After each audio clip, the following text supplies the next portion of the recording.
Welcome to 99 TV. నేను ప్రియాంక. ప్రధాని నరేంద్ర మోదీని చూసినప్పుడు ఎవరికైనా ఒక ప్రశ్న ఖచ్చితంగా ఎదురవుతుంది. 75 ఏళ్ల వయసులో కూడా ఆయనకు అంత శక్తి ఎక్కడి నుంచి వస్తోంది అని. తెల్లవారుజామున యోగా, ఆపై వరుసగా సమీక్షలు, విదేశీ పర్యటనలు, గంటల తరబడి బహిరంగ సభలు. విరామం అన్నదే తెలియని ఆ ప్రయాణంలో ఆయన హెల్త్ సీక్రెట్ వెనుక కేవలం యోగా మాత్రమేనా అంటే కాదు అని అంటున్నారు ఎక్స్పర్ట్స్. ఆయన తీసుకునే ఫుడ్ లో ఒక చిన్న పండు ఉంది. అది మామూలు పండు కాదు, -డిగ్రీల చలిలో పుట్టి ప్రాణాలను కాపాడే ఒక సంజీవని. ఇప్పుడు సోషల్ మీడియాలో ఇంకా ఎవరి నోట విన్నా ఇదే పేరు వినిపిస్తోంది. అదే సీబక్తాన్ బెర్రీస్. లడక్. ఈ పేరు వింటేనే మంచు కొండలు గుర్తుకొస్తాయి. అక్కడ పచ్చదనం తక్కువ, మంచు ఎడారి ఎక్కువ. ఆ శీతల ఎడారిలో ఎముకలు కొరికే -40 డిగ్రీల చలిలో కూడా మొక్కలు బ్రతకటమే కష్టం. కానీ అటువంటి కఠిన పరిస్థితులను ఎదిరించి నారింజ రంగులో మెరుస్తూ పుట్టే అద్భుతమే ఈ సీబక్తాన్.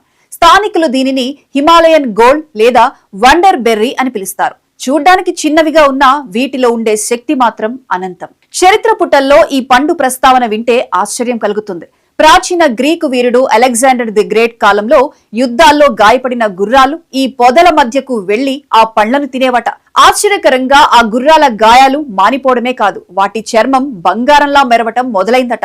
అందుకే దీనికి లాటిన్ భాషలో హిపోఫే అనే పేరు పెట్టారు. అంటే మెరిసే గుర్రమని అర్థం. మోదీ కేవలం రాజకీయ నాయకుడే కాదు, ఆయనకు ఆయుర్వేదం, స్వదేశీ మూలికల మీద అపారమైన అవగాహన ఉంది. గుజరాత్ సీఎంగా ఉన్న కాలం నుంచే ఆయన మన దేశ సంపద అయిన సీబక్తాన్ గురించి పరిశోధనలు చేయించారు. భారత రక్షణ పరిశోధన సంస్థ అంటే DRDO శాస్త్రవేత్తలతో ఆయన స్వయంగా మాట్లాడి సరిహద్దుల్లో ఉండే మన సైనికులకు దీనిని ఆహారంగా ఇవ్వాలని సూచించారు. ఎత్తైన కొండల మీద ఆక్సిజన్ తక్కువగా ఉన్నప్పుడు తీవ్రమైన చలిలో సైనికులు అనారోగ్యం బారిన పడకుండా ఉండటానికి ఈ పండు రసం ఒక రక్షణ కవచంలా పనిచేస్తుంది. మన దేశంలోని ప్రకృతి సంపదను ప్రపంచానికి పరిచయం చేయాలనే ఉద్దేశంతో మోదీ ప్రతి వేదిక మీద దీని గురించి ప్రస్తావిస్తూ ఉంటారు.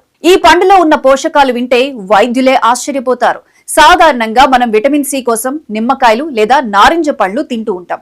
కానీ సీబక్తాన్ పండులో నిమ్మకాయ కంటే 12 రెట్లు ఎక్కువ విటమిన్ సి ఉంటుంది. అందుకే ఇది రోగ నిరోధక శక్తిని పెంచడంలో మేటి. మరో ఆశ్చర్యకరమైన విషయం ఏమిటంటే ప్రపంచంలో ఒమేగా 3, 6, 9 ఫ్యాటీ యాసిడ్స్ తో పాటు అత్యంత అరుదైన ఒమేగా 7 ఫ్యాటీ యాసిడ్ కలిగిన ఏకైక పండు ఇదే. ఈ ఫ్యాటీ యాసిడ్స్ గుండెను ఆరోగ్యంగా ఉంచుతుంది, బాడీలోని కొలెస్ట్రాల్ ను తగ్గిస్తాయి. డయాబెటీస్ ఉన్న వారికి కూడా ఇది ఒక వరప్రసాదం లాంటిది.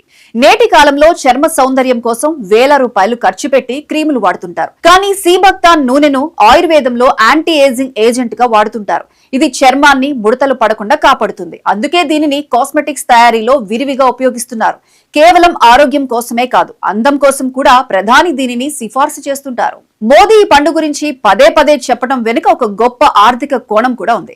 లడక్ ప్రాంతంలో పంటలు పండించడం చాలా కష్టం. కానీ సహజంగా పెరిగే ఈ సీబక్తాన్ ద్వారా అక్కడి రైతుల జీవితాలు మారిపోతున్నాయి. ఒకప్పుడు పిచ్చి మొక్కలుగా భావించిన ఈ పొదలు ఇప్పుడు కోట్లు కురిపిస్తున్నాయి. దేశవ్యాప్తంగా దీనికి గిరాకీ పెరగడంతో లడక్ యువతకు ఉపాధి దొరుకుతుంది. మోదీ ఆశయం ప్రకారం స్వదేశీ ఉత్పత్తులు విదేశీ మార్కెట్లను ఏలడానికి ఇది ఒక చక్కని ఎగ్జాంపుల్.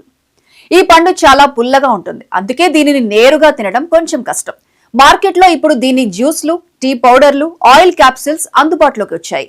రోజు ఉదయం ఒక గ్లాస్ సీబక్తాన్ జ్యూస్ తాగితే రోజంతా ఎంతో ఉత్సాహంగా ఉండవచ్చని ఆరోగ్య నిపుణులు చెబుతున్నారు.